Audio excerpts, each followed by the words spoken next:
President Trump has approved attack plans now for Iran, but says it may be a last-minute call whether to pull the trigger. Yesterday, Iran's supreme leader rejected Trump's appeal for unconditional surrender. Instead, the country is vowing to retaliate if the U.S. gets involved. That's right. CBS News' Jared Hill has the latest for us this morning.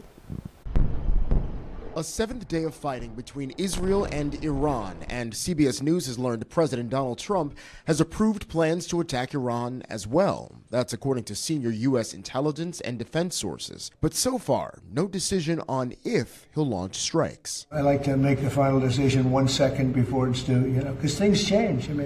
Especially with war. Sources say President Trump is waiting to see if Iran will abandon its nuclear program. Iran cannot have a nuclear weapon. I've been saying it for a long time.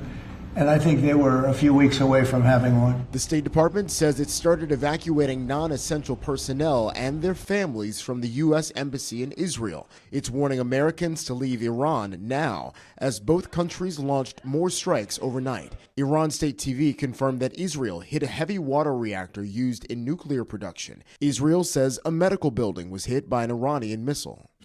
Yesterday, Israel's Prime Minister Benjamin Netanyahu vowed to win in the end.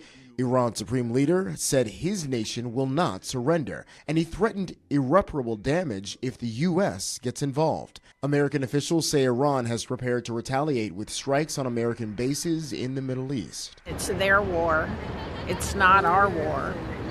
And I hope it doesn't become our war. From the White House gates to other cities around the country, protests grew Wednesday, opposing any U.S. involvement in the conflict. Jared Hill, CBS News. On Capitol Hill, lawmakers from both parties have introduced resolutions in the House and Senate aimed at blocking President Trump from potentially launching those strikes on Iran.